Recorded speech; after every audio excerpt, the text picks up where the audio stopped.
श्रीयुतपदकमलं श्रीगुरुं वैष्णवं श्रीरूपं साग्रजातं सहगण रघुनाथान्वितं तं सजीवं साद्वैतं सावधूतं परिजनसहितं कृष्णचैतन्यदेवं श्रीराधा कृष्णपादां सागण ललिता श्री विशाखान्विता यं प्रव्रजन्तमनुपेतमपेतकृत्यं द्वैपायनो विरहकातरार्जुः पुत्रेति तन्मयतया करवोऽभिनेदुः त्वं सर्वभूतहृदयं मुनिमानतोऽस्मि नारायणं नमस्कृत्य नरं चैव नरोत्तमं देवीं सरस्वतीं व्यासं ततो जयमुदीरये तमादिदेवं करुणानिधानं तमालवर्णं सुहितावतारम् अपार संसारसमुद्रसेतुं भजामहे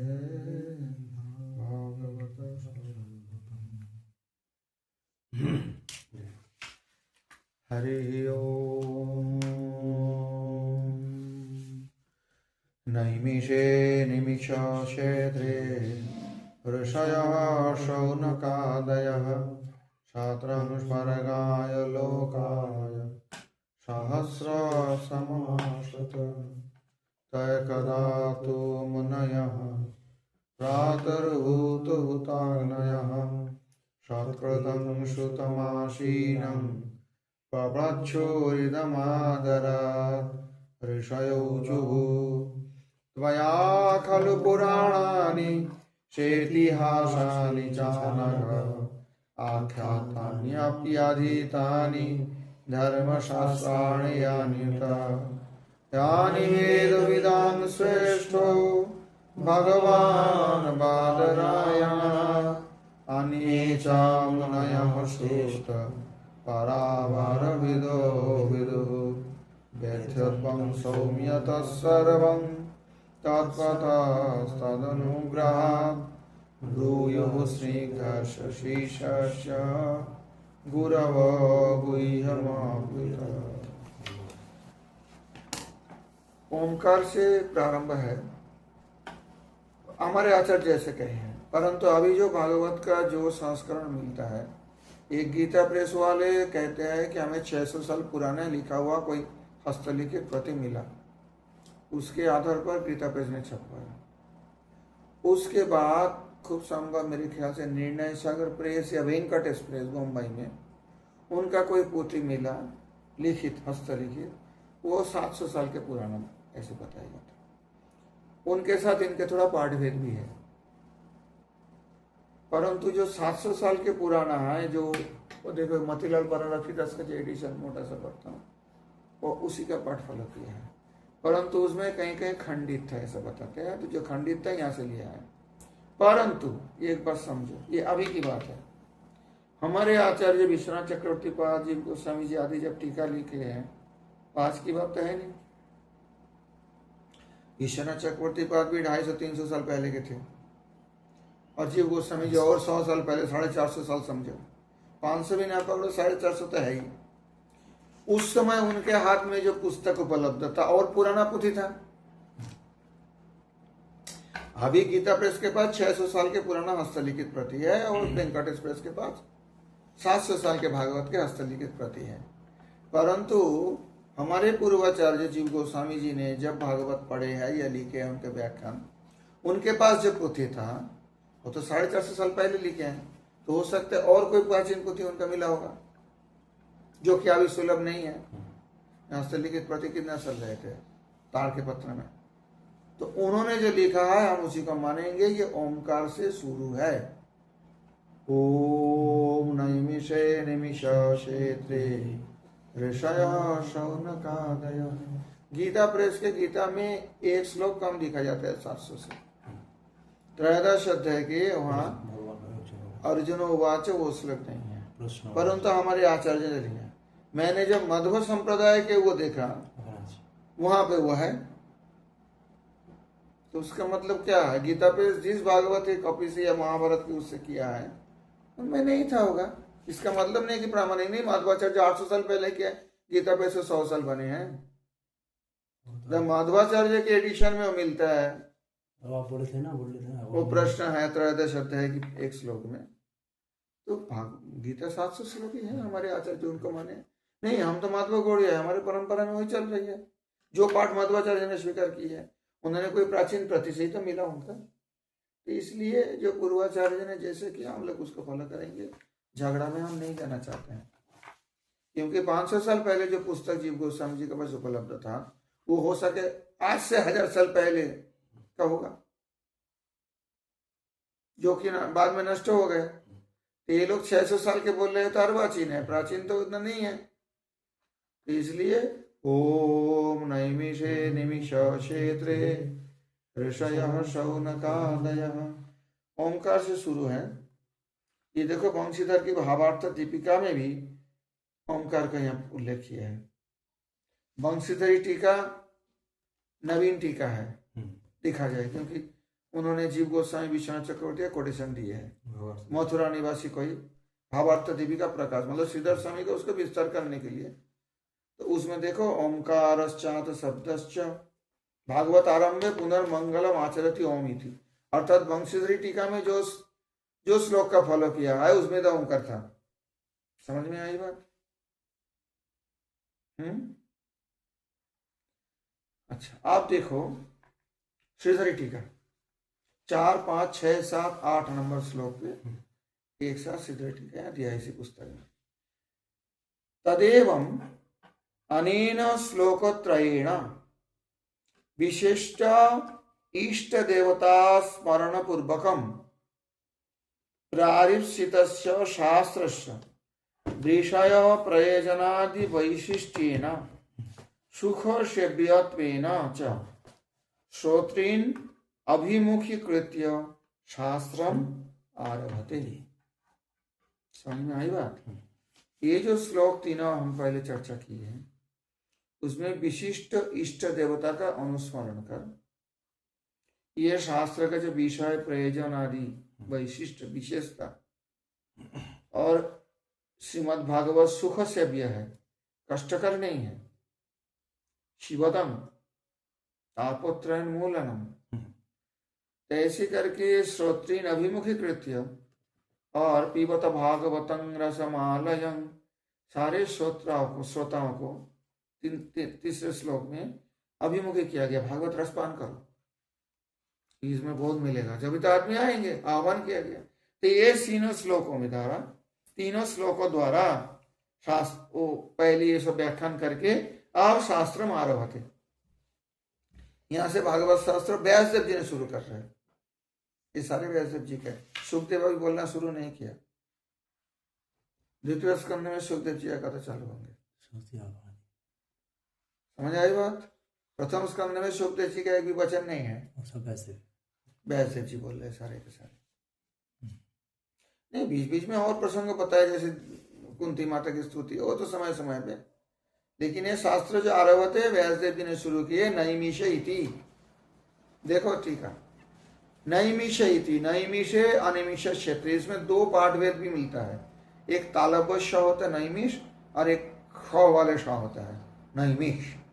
दोनों पाठ भेद को स्वीकार किया श्रीधर स्वामी, बोला ये भी हो सकता है वो भी हो सकता है, कई पुथी में कैसा मिलता है। अगर नैमिष तालव्य स हो तो श में ब्रह्मणा विशिष्टस्य मनमयस्य चक्रस्य नेमि शीर्यते कुंठी भवति यत्र तन्नेमिषं नेमिषमेव नैमिषम्। ब्रह्मा जी ने एक चक्र छोड़ दिए थे, सुनो बात, वायु पुराण में इसका प्रसंग। ब्रह्मा जी ने एक मनोमय चक्र छोड़ दिया और बोले हैं जी ये मनोमय चक्र जहां रुकेगा, जहां जाके रुकेगा, यत्राश्र श्रीयते नेमि, उसका नेमी जो है चक्र का नेमी होता है ना जो धूर, वो जहां वो शीर्यते उसको जो है समझो कि वो मनोमय चक्र जहां स्तब्ध हो जाएगा और चलेगा नहीं, वो तपस्या के लिए शुभ है। जहां पे मनोमय चक्र कुंठी भवती शीर्यते मतलब संकुचित हो जाते हैं, उसका नाम है नेमिष। नेमिष में वो नैमिष। तो हमारे परम गुरुदेव जी कहते हैं जब तक मनोधर्म में जीव चलते हैं तब तक नैमिष नहीं होता। मनोधर्म से जब चलते हैं तब तो नैमिष अध्यक्ष वस्तु तो मनोधर्म की तरह प्राप्त वस्तु नहीं है। तो ब्रह्मा जी का जो मनोमय चक्र कोई ऐसी चक्र नहीं बनाया कि छोड़ दिया। तो ये वायु पुराण से कोटेशन दिया है, एतन मनमयं चक्रं मया सृष्टं विसृज्यते यात्राश्र श्रीयते नेमि सदेश तपसा शुभ। इसका नेमी अर्थात चक्र का जो वो होता है धूर, वो जहां कुंठित हो जाए समझो वो तपस्या के लिए शुभ देश है। इत्युक्त्वा सूर्य शंकाशं चक्रं सृष्ट्वा मनोमयम, ऐसा कहने के बाद ब्रह्मा जी ने ऐसे ही सूर्य प्रभा, सूर्य संकासन, सूर्य जैसे तेजस्वी एक चक्र मनमय, मन से सृष्टि किया। मनमय है, मन के द्वारा ही है वो चक्र, मानस है, कोई ऐसी लकड़ी का लोहे का ऐसे कुछ बना नहीं है। प्रणिपत्य महादेवम विसर्ज पितामह, महादेव का प्रणाम करके पितामह ब्रह्मा उस चक्र को छोड़ दिए, चलो कहां तक चले। तेपि हृष्टतमा विप्राः प्रणम्य जगतां प्रभुम प्रयजुस्तस्य चक्रस्य अत्र नेमिर्व्यशीर्यते। तो ब्राह्मण लोग ब्रह्मा जी का प्रणाम करके बड़ा आनंदित कर उसी चक्र के पीछे पीछे चले। कहा ये चक्र व्यशीर्यते, इसका दो अर्थ होता है, नेमि विदीर्ण हो जाना, टूट जाना, या कुंठ संकुचित हो जाना, जैसे भी विचार लो।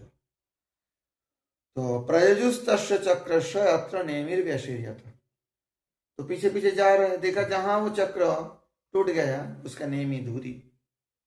तद्मनं तेन विख्यातं नैमिषं मुनि पूजितम्।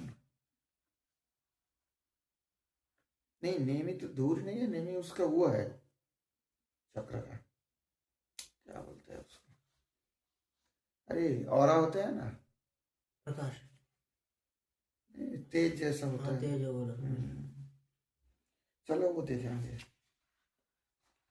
तद्मनं तेन विख्यातं नैमिषं मुनि पूजितम्, जहां उसी नेमि चक्र रुक गया था, मनोमय चक्र स्तब्ध हो गया, उसका नाम है नैमिष, नैमिषारण्य, वन अरण्य। मुनि पूजित है, मुनियों के द्वारा पूजित। तो इधर बैठ नहीं, इधर बैठ, ऐसे करके देखता है ये मेरे तरफ, तो इधर आ जाए। तो नैमिषं मुनि पूजितम, वो नैमिष है, मुनि पूजित है, मुनियों के द्वारा पूजित है।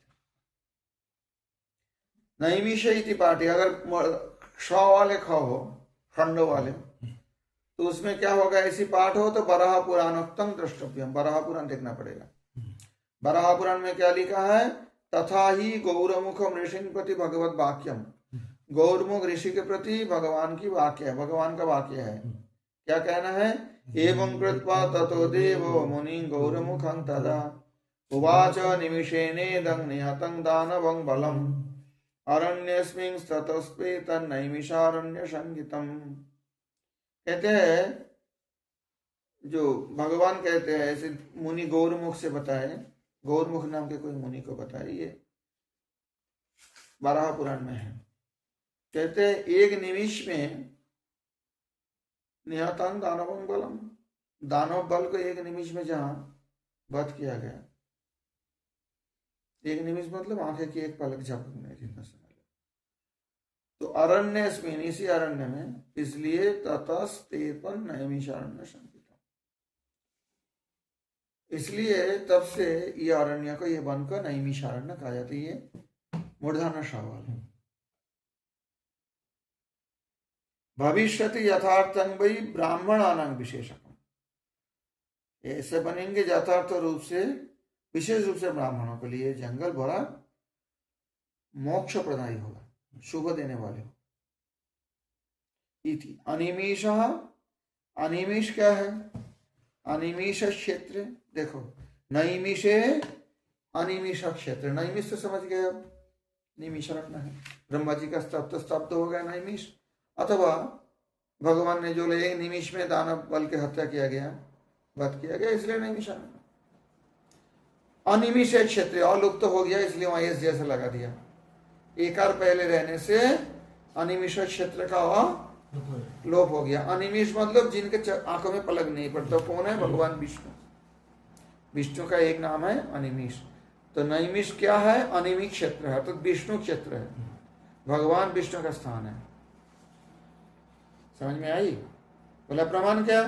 कहते हैं क्षेत्र वैष्णव। भाई हम थोड़ा आगे ही देखोगे, सोनका ऋषि कहते हैं इसी वैष्णव क्षेत्र में, विष्णु संबंधित क्षेत्र में हम यज्ञ कर रहे हैं। तो अनिमिष क्यों है? क्या भगवान विष्णु का आंखों के पलक नहीं गिरता? बोलता वो बात नहीं है। बात यह है अलुप्त दृष्टित्वात्। भगवान विष्णु के दृष्टि से कोई चीज लुप्त नहीं होते हैं। हमारे आंखों में सब कुछ नहीं पड़ता, उनकी आंखों में सारे संसार है, इसलिए अनिमिष है। समझ आए बात? तथा च अत्रैव शौनकादि वचनम क्षेत्रेस्मिन् वैष्णव। अत्रैव मतलब इसी प्रथम अध्याय में ही शौनकादिक वचन में मिलेगा कि क्षेत्रेस्मिन् वैष्णव, वैष्णव क्षेत्र में हम लोग बैठे हैं। अब क्या कर रहे थे? देखो एक एक शब्द देखो। पहले नैमिषे अनिमिषा क्षेत्रे ऋषयः शौनकादयः। ऋषयः बहुवचन में ऋषि लोग। कितना ऋषि थे? 3 से अधिक, 2 से अधिक होने से ही बहुवचन लगता है। शौनकादिक ऋषिगण, ये प्रथमा विभक्ति है, जो बहुवचन, अर्थात यहाँ कर्ता शौनकादिक ऋषि। क्या कर रहे थे? कर्म। सत्रंग स्वर्गाय लोकाय सहस्र सममाशत। सत्र मतलब यज्ञ कर रहे थे, इसलिए स्वर्गाय लोकाय। स्वर्गाय लोग मतलब कोई कोई कहते हैं स्वर्गलोक प्राप्ति के लिए यज्ञ कर रहे थे, लेकिन श्रीधर स्वामी कहते हैं नहीं, स्वर्गलोक प्राप्ति के लिए क्यों मरने जाएंगे ऋषि लोग? स्वः स्वर्गे गीयते इति स्वर्गाय। स्वर्ग में जिनको गीत, जिनका स्तुति कीर्तन किया जाता है, तो ये जो स्वर्गाय, स्वर्गलोक में जिनका गायन किया जाता है, अर्थात भगवान श्री हरि, श्री हरि के लोक, विष्णु लोक प्राप्ति के लिए। सएव लोको, लोक मतलब भक्तानां निवास स्थान। भगवान विष्णु ही भक्तों का आश्रय स्वरूप है, उसी भगवान को प्राप्त करने के लिए तस्मै तत्प्राप्तय इत्यर्थ। परंतु यहाँ पर एक चक्कर है, यहाँ क्रियापद का वो नहीं है, आगे व्याख्यान करते हैं। सहस्रं समाह, कितना दिन तक? हजारों साल तक चलेगा, ऐसा यज्ञ कर रहे थे। संवत्सरा अनुष्ठान काल यश तत्सत्रं सत्र संयकम। 1 साल तक जिनका अनुष्ठान किया जाता है उसको कहते हैं सत्र। सत्र संयकम कर्मोद्दिश्य आसत उपविविशु। सत्र किसे कहा जाता है? 1 साल तक जो कर्म चलेगा, यज्ञ हो, दान हो, कुछ हो। तो यहाँ पर सत्राय, सत्रम स्वर्गाय लोकाय, सत्र को, परंतु कर रहा है ये बात नहीं है यहाँ, वो बात मैं बताता हूं। ऐसा आसत, बैठे थे, सत्र के लिए बैठे थे। क्या सत्र कर रहे थे? ये तो नहीं बोल रहे, सत्र करने के लिए बैठे थे।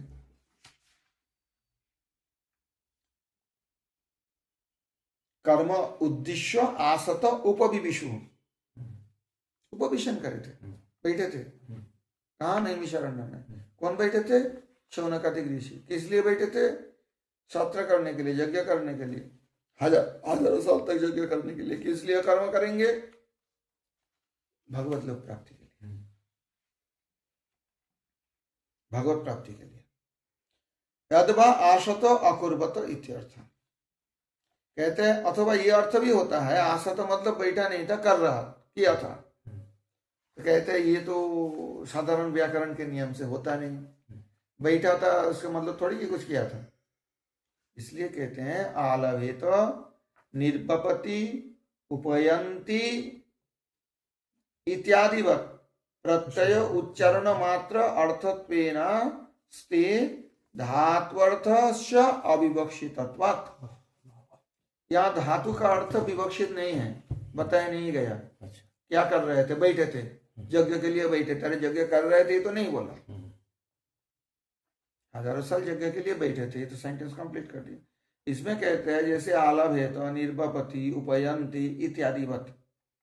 श्रीधर स्वामी पद बोल रहे हैं। आलाभेत मतलब बलिदान करते, निर्वापति मतलब समापन करते हैं, यज्ञ निर्वहन करते हैं, उपयंती जाते हैं इत्यादि वत। ऐसे जैसे बोला जाता है प्रत्यय उच्चारण मात्र अर्थत्वेन, जब प्रत्यय का उच्चारण करने से उसका अर्थ प्रयोजन समझा जाता है। किस लिए बैठे थे? तो यज्ञ कर रहे थे। समझ आई बात? यहाँ प्रत्यय का उच्चारण मात्र उसका अर्थ आ जाता है, ऐसा ही मानना पड़ेगा। धातु अर्थ से, क्योंकि धातु अर्थ का विवक्षित नहीं बोला। जब धातु अर्थ विवक्षित नहीं बोला तो यज्ञ करने के लिए बैठे थे, मतलब माना जाएगा यज्ञ कर रहे थे, किए थे भूतकाल में। सीधी बात समझ में आई बेटा? इनमें जीव गोस्वामी ने तो बहुत और दिया है व्याकरण का वो सब, इसलिए कहते हैं व्याकरण ठीक से पढ़ा करो, नहीं तो समझना मुश्किल होगा। प्रातः काले, ये हो गया 4 नंबर, ठीक है। अब 5 नंबर देखो, ऋषय ऊचु, सारे ऋषियों ने तैकदा तो मुनयः प्रातर्हूत हुताग्नयः सत्कृतं सूतमासीनं पप्रच्छोरिदमादरा। तो एकदा, किसी एक दिन, तू, लेकिन मतलब यज्ञ करने के लिए बैठे थे, प्रश्न पूछने के लिए, भागवत सुनने के लिए तो बैठे नहीं थे। परंतु एक दिन तू ता मुनयः, वो जो सारे मुनि बैठे थे, प्रातर्हूत हुताग्नयः, सुबह सुबह अपने जो अग्नि में आहुति जो देना है वो देने के पश्चात, हुतो हुताग्नयः सत्कृतं सुतम आसीनम, सत्कार के जरा जो सूत गोस्वामी जी को बैठाया गया था वैशासन में, उनसे प्रपच्छुरिदम आदरात, आदर से प्रश्न पूछ रहे थे। आदर के साथ ये प्रश्न पूछे थे। क्या प्रश्न पूछे थे? ऋषय ऊचु। पहले ये 5 नंबर का अर्थ देख लो सीधे टीका में। कहते हैं प्रातः काले हूत एव हूत अग्नय जैस्ते। प्रातः हूत अर्थात सुबह सुबह जिस अग्नि में आहुति दिया गया है, समझ गए? अनेन नित्य नैमित्तिक होम साकल्यं दर्शितम, इसके द्वारा जो नित्य और नैमित्तिक होम ये सब का एक साथ दिखाया गया है। अर्थात हो सके उनका नित्य जो अग्निहोत्र है वो तो करते ही थे, और जिस निमित्त लेके स्वर्गलोक प्राप्ति के लिए अथवा वैष्णुलोक प्राप्ति के लिए अथवा भगवान श्रीहरि के चरण प्राप्त करने के लिए यज्ञ कर रहे थे, जिसलिए बैठे थे, वो करने के बाद, समझ में आई बात? वो नैमित्तिक कर्म, नित्य तो नहीं है, इसी निमित्त करके भगवत प्राप्ति के उद्देश्य से कर रहे थे। तो उसी उद्देश्य के लिए जो यज्ञ कर रहे थे, प्रातः काल उसी अग्नि में हवन करने के पश्चात प्रातर्हूत हुताग्नयः सत्कृतं सुतमासीनम् इदं वक्ष्यमानम आदरात् पपच्छु। ये जो बोल जाए आगे, ये बड़ा आदर के साथ, मतलब सम्मान के साथ प्रश्न किया। ये नहीं हे बाबा जी बता दो, ऐसा नहीं बोले, बड़ा आदर के साथ प्रश्न किया। क्या पूछा? क्या प्रश्न किया है ऋषियों ने? ऋषय ऊचु, ऋषि लोग ने बोले हैं, क्या बोले हैं? त्वया खलु पुराणानि सेतिहासानि चानघ आख्यातान्यप्यधीतानि धर्मशास्त्राणि यान्युत। विविदिशतान अर्थान प्रष्टुम, जो बोल, विविदिशा मतलब बोलने की इच्छा, जानते हो? विविदिशा, विविदिशितान जो बोलने की, जो प्रश्न करने की इच्छा रहा, उसी विविदिशान दिशितान अर्थान प्रष्टुम, उसी का प्रयोजन पूछने के लिए सूतस्य सर्वशास्त्र ज्ञानाति स्वयमाहु, सूत जी का जो सर्वशास्त्र का ज्ञान है ये कह रहे हैं। क्यों? कि जब प्रश्न किसको किया जाएगा? जो जानते हैं। जो अगर जानते नहीं हो उनसे तो प्रश्न नहीं करेंगे, जी मुझे बताओ, तो बेकार हो जाएगा। तो सूत जी के बोले कि तुम सर्व शास्त्र तुम जानते हो, सारे शास्त्रों का सार बता। उसका मतलब क्या होता है? सूत जी का सर्व शास्त्रों का ज्ञान था, जभी तो विविदिशताम, विविदिशिता, विविदिशितान अर्थान प्रश्नम, जो प्रश्न करने की इच्छा है वो सारे प्रश्न करने के लिए सूतस्य सर्वशास्त्र ज्ञानातिशय माहु, सर्वशास्त्र के अतिशय ज्ञान बताए रहे। क्या बताए रहे? त्वया खलु पुराणानि शेतिहासानि चानघ। कह रहे देखो, त्वया इति त्रिभि श्लोक ही, अर्थात 6, 7, 8 ये तीनों श्लोक के द्वारा सूत जी का सर्वशास्त्र में अतिशय ज्ञान का यहाँ वर्णन पहले करते हैं। कौन करते हैं? शौनकादिक ऋषियों ने। अच्छी तरह से समझ के इसको अभ्यास करना। तो क्या बोले हैं? त्वया, आप निश्चित रूप से, त्वया खलु आपके द्वारा, यहाँ तृतीय विभक्ति का प्रयोग हुआ, आपके द्वारा अध्ययन हुआ है, मतलब आपने अध्ययन किए हो। एक कर्तृवाच्य में प्रथमा भी होता है, तृतीय का भी प्रयोग होता है विभक्ति में। तो यहाँ कहता है त्वया आपके द्वारा,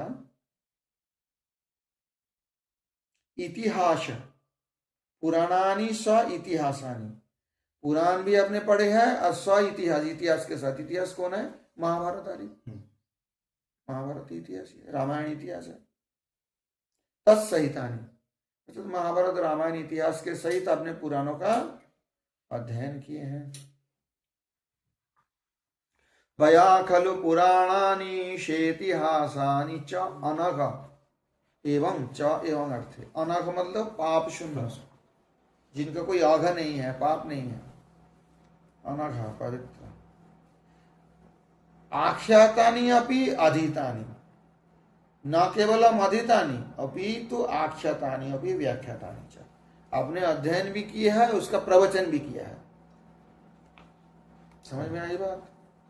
आख्यातानि अपि अधीतानि, अधीतानि अपि आख्यातानि, केवल पढ़े नहीं है आपने, उनको प्रवचन व्याख्यान भी किए हैं। उत अपि यानी धर्मशास्त्राणि, धर्मशास्त्र यान उत, और उससे भी अलग और कोई भी धर्मशास्त्र सब आपने पढ़े हैं, व्याख्यान किया। धर्मशास्त्राणि यानी उत तानी अपि, और जो धर्मशास्त्र है, इतिहास पुराण छोड़ के, वो भी आपने अध्ययन किए हैं, व्याख्यान किए हैं। यानी वेद विदां श्रेष्ठो भगवान बादरायण, अन्ये च मुनय सूत परावर विदो विदुः। किंचा, और कहना क्या है, और क्या? यानी वेदांग विदुषांग मध्य श्रेष्ठ व्यासो, विदुषांग मतलब विद्वानों के बीच में जो श्रेष्ठ व्यक्ति है, विद्वान है व्यासदेव। यानी वेद विदांग श्रेष्ठ, कौन है वेद को जानने वाले? उनमें सर्वश्रेष्ठ कौन है? व्यासदेव। भगवान बादरायण, भगवान मतलब यहाँ भगवान उसी अर्थ से नहीं, भगवान मतलब सामर्थ्यवान, सामर्थ्यवान जो व्यासदेव बादरायण, बदरी वन में जो निवास करते हैं उनका नाम है बादरायण। बदरी किसे कहते हैं? बेर को। वहाँ बेर का वन था, उसी में व्यासदेव जी का आश्रम था, इसलिए उनको बादरायण भी कहा जाता है जगह जगह। बादरायण उनका नाम नहीं, उनका नाम था क्या? कृष्ण। द्वीप में जन्म हुआ तो द्वैपायन पड़ गया, बदरी वन में रहते थे आश्रम बना के, तो वह बादरायण नाम पड़ गया। यानी वेद विदां श्रेष्ठो भगवान बादरायण, अन्ये च मुनयः सूत परावर विदो विदुः। वेदांग विदुषांग मध्य श्रेष्ठ व्यासो यानी वेदा, व्यासदेव जी जो कुछ जानते हैं, परा अवरे स्वगुण निर्गुणे ब्रह्मणे विदन्ति तथा, अर्थात स्वगुण ब्रह्म का भी जानते हैं, निर्गुण ब्रह्म का भी जानते हैं। ये कंटिन्यूएशन चल रहा है। यानी वेद विदां श्रेष्ठो भगवान बादरायण, अन्ये च मुनयो सूत, और दूसरा मुनि भी जो कुछ जानते हैं निर्गुण और सगुण ब्रह्म के बारे में, ठीक है। वेत्थत्वं तौ सौम्य तत्सर्वं, हे सौम्य तो त्वं तत्सर्वं वेत्थ, आप उस सब को जानते हो। अर्थात वैसे भी जानते हैं आप वो जानते हो, और मुनि भी जो जानते हैं ब्रह्म के बारे में सगुण निर्गुण आप जानते हो। तत्वतः तद अनुग्रह, तत्वतः जानते हो, कैसे कैसे जानते हो? तद अनुग्रह, तो उनके अनुग्रह से, व्यासदेव जी का अनुग्रह से और मुनियों का अनुग्रह से आपने सब जानते हो। यानि वेद विदान श्रेष्ठो भगवान बादरायण, अनेच मुनय सूत परावर विदो विदु, वेत्थत्वं सौम्य तत्सर्वं तत्पदस्तदनुग्रहात्। वेत्थ जानासि, वेत्थ मतलब जानते हो। एक्चुअली आप नहीं बोला, यहाँ तुम ही बोला है। जानासी जो है ये वो नहीं है, जानाती होने से आप जानते हो, जानासी मतलब तुम जानते हो। यहाँ त्वं प्रयोग किया है, त्वं भावान ना, भावान होता है आप। संस्कृत में दो ही है, तू नहीं है, आप है तुम है, भावान या त्वं। वेत्थ जानासी, तुम जानते हो। सौम्य, हे साधव, सौम्य मतलब यहाँ साधु अर्थ में। तेषाम अनुग्रह तत्वतो ज्ञाने हेतु माह, कहते हैं मैं जानता हूं और कोई नहीं जानता है, मुझे क्यों बोलेंगे? वैसे भी सारे ज्ञान प्रदान किया, कहते कारण है। ब्रूयो स्निग्धस्य शिष्यस्य गुरवो गुह्यमभ्युत, आपको क्यों कृपा करके अनुग्रह करके सब सिखाया? जो स्निग्ध शिष्य है, प्रेमवतः शिष्य, स्निग्ध शिष्य के मतलब प्रेमवत, जिनके गुरु के प्रति प्रीति है, प्रेम है, ऐसे शिष्यों को गुह्यमपि उत एव, उत मतलब एव, गोपनीय जो शास्त्र है वो भी गुरव अर्थात गुरुजन उनको बता देते हैं। जो प्रेमवत नहीं है उनको नहीं बताएंगे, शिष्य होने पर भी कुछ कुछ बताएंगे, लेकिन कुछ ज्यादा नहीं बताएंगे। गोपनीय वेत्थत्वं सौम्य तत्सर्वं, हंस रहे हो क्यों? तत्वतस्तदनुग्रहात्, आप तत्वतः जानते हो। तत्वतः ज्ञान में कारण क्या है? ब्रूयो स्निग्धस्य शिष्यश्च गुरव गुह्यमभ्युत, गुह्यमभ्युत ब्रूयु, गुरु बोल देते हैं। शिष्य अगर ठीक ठाक हो तो, ठीक नहीं हो तो उनको ज्यादा ज्ञान, गोपनीय ज्ञान नहीं देंगे। समझ में आई बात? इनमें जीव गोस्वामी जी का व्याख्यान थोड़ा ही है, करवा दूं? 2-4 लाइन है। तत्रापि, अब देखो जीव गोस्वामी कृत क्रमशंकर, सीधे टीका तो समझ गया, यह है 2 पेज के बाद। तत्रापि महापुराणस्य प्रश्नोत्तराभ्याम श्री कृष्णैक परत्वं दर्शयितुमाह, ये जो महापुराण का जो प्रश्न उत्तर है, इसके द्वारा श्री कृष्ण परत्व ही दिखाया जाएगा। इसमें प्रश्न उत्तर के द्वारा श्री कृष्ण के बारे में ही सारी चर्चा हुई है। ओम नैमिष इत्यादि देखते हो जीव गोस्वामी जी के इसमें ओंकार का, इसका मतलब जीव गोस्वामी जी विश्वनाथ चक्रवर्ती बाद ये जिस उसके देखे थे वंशीधर भी हुई ओंकार को स्वीकार किया कि ओंकार है, लेकिन एडिशन में क्यों नहीं मिलता मैंने स्पष्ट कर दिया। ये लोग जिस पोथी से छपा उसमें नहीं था होगा, वो तो और अर्वाचीन है, ये तो प्राचीन पोथी देखा है। जीव गोस्वामी जी लिखा है 450 साल पहले, तो उन्होंने जो पोथी देखा है तो और प्राचीन होंगे, कोई 1000 साल के पुराना पोथी, उसमें ओंकार था। ओम नैमिष इत्यादि। टीकायाम आसते इत्यस्य व्याख्यांतरे तो इदं ज्ञेयम्, टीकायाम जहां जहां जीव गोस्वामी कहते हैं श्रीधरी टीका का समझना, समझ नहीं आता है। तो टीका में जो आसत है इसका व्याख्यान श्रीधर ने कैसे किया? बैठा था, बैठे थे, बहुवचन है, ठीक है। तो बैठे थे के मतलब उन्होंने बोला जब यज्ञ के लिए बैठे थे, यज्ञ कर रहे थे, जबकि आपस स्पष्ट रूप से विवक्षित नहीं हुआ, बताया नहीं गया क्या कर रहे थे। यज्ञ के लिए बैठे थे, ये तो बताया गया। तो यज्ञ के लिए बैठे थे, श्रीधर स्वामी पद बोल दिया, यज्ञ के लिए बैठे थे मतलब यज्ञ करते थे, कर रहे थे, समझे आप। यहाँ जीव गोस्वामी इसको स्पष्ट करते हैं व्याख्यांतरे, जीव गोस्वामी जी दूसरी कहते हैं, इसका दूसरी तरह से भी व्याख्यान किया जाता है। तू इदम गेयम, परंतु व्याख्यांतर से श्रीधर का खंडन नहीं किया, परंतु बोला श्रीधर स्वामी जो अर्थ किया है, देखो टीकायाम आसते इत्यस्य, टीकायाम जहां जहां होगा समझो बोलेंगे नहीं नाम श्रीधर स्वामी का टीका है।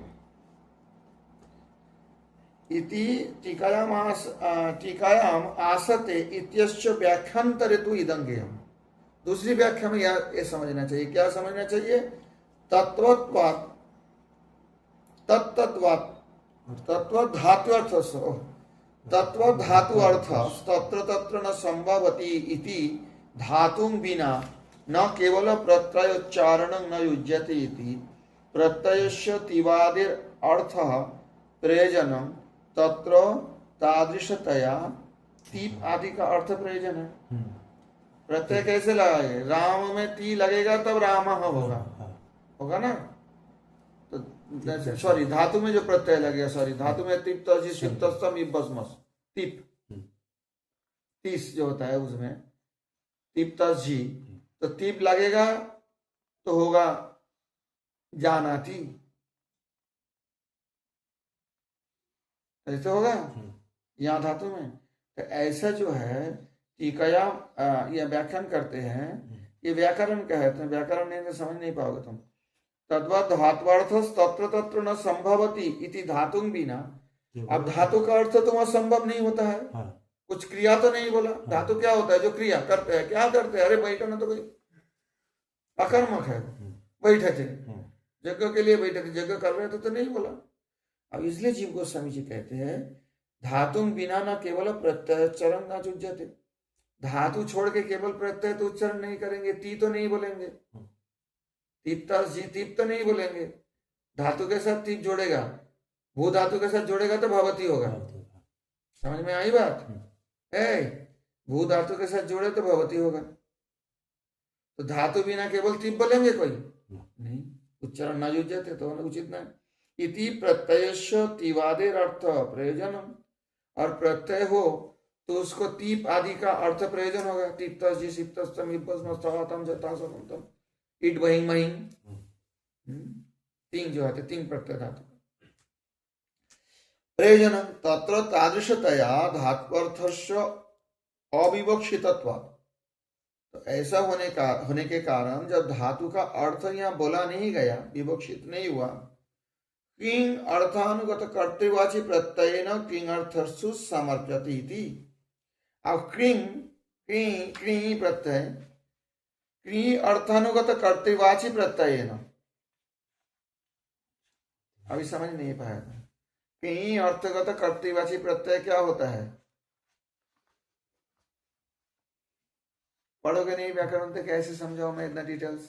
ये सूत्र है व्याकरण का, नहीं पड़ेगा। मैं समझा देता हूँ, आसानी करने की कोशिश करता हूँ, हालांकि जो नहीं जानते उसको समझना मुश्किल है। कि अर्थानुगत कर्तृवाची प्रत्यय ना, कर्तृवाची जो प्रत्यय होता है वो कौन होता है? जैसे कर्ता में जो प्रत्यय लगता है, तो क्री अर्थस्तु समर्प्यते इति, कहते हैं जहां धातु का अर्थ बोला नहीं गया वहां कर्तृवाची प्रत्यय न क्री अर्थस्तु समर्प्यते इति। इसका मतलब ये होता है कि ये जो बैठे थे, ये बैठने रूप जो क्रिया है उपवेशन रूप, उसका कर्ता कौन है? ऋषि लोग। किस लिए बैठे थे? यज्ञ के लिए। यज्ञ किस लिए कर रहे थे? अभी तो बोला भगवत प्राप्ति के लिए, यज्ञ करने के लिए नैमिषारण्य में ऋषि लोग बैठे थे, इतना तो बोले हैं। यज्ञ कर रहे थे नहीं बोले हैं, किए थे ऐसे भी नहीं बोले हैं, विवक्षित नहीं हुआ तात्पर्य। स्वक्रम स्वर्गाय लोकाय, स्वर्ग लोक के लिए यज्ञ का कर रहे नहीं बोला, आसते बोला बैठे थे। श्रीधर स्वामी एक तरह व्याख्या किए। जीव गोस्वामी जी कहते हैं जहां ऐसी बोले हैं वो समझो जो करता जो बैठे थे उनके लिए वो क्रिया भी समर्पित होते हैं। कर्ता कौन है यहाँ? कर्ता कौन है? ऋषि है ना, ऋषि है, कर्तृवाच है। तो क्री अर्थ अनुगत कर्तृवाची प्रत्यय के द्वारा क्री अर्थस्तु समर्पित हो, उसी का जो जो अर्थ वो भी उसमें समर्पण किया जाएगा, अर्थात यज्ञ रूप क्रिया का जो प्रयोजन उस ऋषि में समर्पित हो जाएगा, अर्थात ऋषि लोग यज्ञ किए थे। समझ में आई बात? बात तो लिखी बिल्कुल। जब यज्ञ करने के लिए बैठे थे, कर्ता कौन है? ये व्याकरण का सूत्र है कि अर्थानुगत कर्तृवाची प्रत्यय न क्री अर्थस्तु समर्पत। वहां समर्पण किया जाएगा ये अर्थ प्रयोजन किसके हाथ में? जो कर्तृवाची प्रत्यय ऋषियों के, उसमें ऋषय जो है बहुवचन, प्रथमा का बहुवचन है वो, तो कर्तृवाची तो है। ऋषि लोग बैठे थे मतलब क्या, कर्मी हो ही रहे थे, और कौन करेगा? जगह के लिए बैठे, जगह। समझ में आई बात? सीधा समित एक तरफ बोल दिया, जैसे आलव है तो बोलता है तो वहां समझा ही जाता है, इसलिए किया होगा और किस लिए कर। ये तो व्याकरण का ही सिद्धि है। जीव गोस्वामी नहीं, कहीं भी हरिनामी से नहीं बैठाएंगे। जीव गोस्वामी जी, विश्वनाथ चक्रवर्ती बाद बलदेव विद्याभूषण कहीं हरिनामित व्याकरण को उदाहरण नहीं दिया है, सब पाणिनि पर दिया, सर्वदेशीय है। हालांकि उन्होंने स्वयं हरिनामित व्याकरण लिखे है, कहीं नहीं मिलेंगे आपको। त्वया इति युग्मकम्, ये त्वया खलु पुराणानि सेतिहासानि चानघ आख्यातान्यप्यधीतानि धर्मशास्त्राणि यान्युत यानि वेदविदां श्रेष्ठो भगवान् बादरायणः अन्ये च मुनयः श्रुत परावारविदो विदुहि। ये दोनों को बता रहे हैं। त्वया खलु पुराणानि सेतिहासानि चानघ आख्यात्यान्यप्यधीतानि धर्मशास्त्राणि यान्युत यानि वेदविदां श्रेष्ठ भगवान् बादरायणः अन्ये च मुनयः श्रुत परावारविदो विदुः वेत्थ त्वं सौम तत्सर्वं तत्त्वतस्तदनुग्रहात्। तत्त्वतो यथार्थेन, यथार्थ रूप से जानते हो। तत्व तो मतलब यथायथ रूप में जानते हो। तत्तु गुह्यमिति चेत् तथापि वक्तव्यमित्यः, और वो भी गोपनीय है। अगर गोपनीय भी हो फिर भी वो बोलेंगे आपको। क्यों बोलेंगे? स्निग्ध शिष्य हो। स्निग्ध मतलब गुरु के प्रति प्रेमवत, जिनका गुरु के प्रति प्रेम है, ऐसा स्निग्ध शिष्य को गुरु अवश्य गोपनीय तत्व भी कह देते हैं। तो ये है हमारे जीव गोस्वामी जी के क्रम संदर्भ 8वें श्लोक तक प्रथम स्कंद के प्रथम अध्याय के आज हम चर्चा किए। आगे जाके और श्लोकों का चर्चा करेंगे।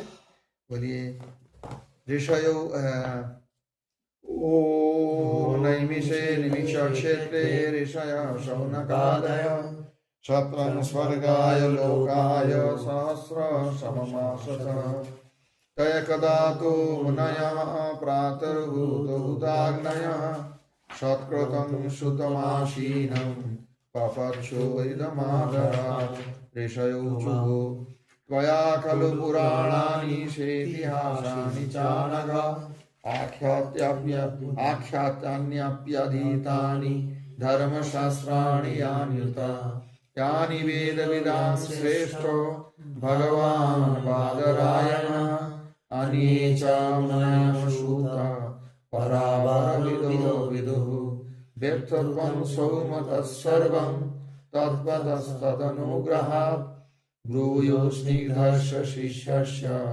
गुरवो गुह्यमव्युत। श्रीमद् भागवत महापुराण की जय।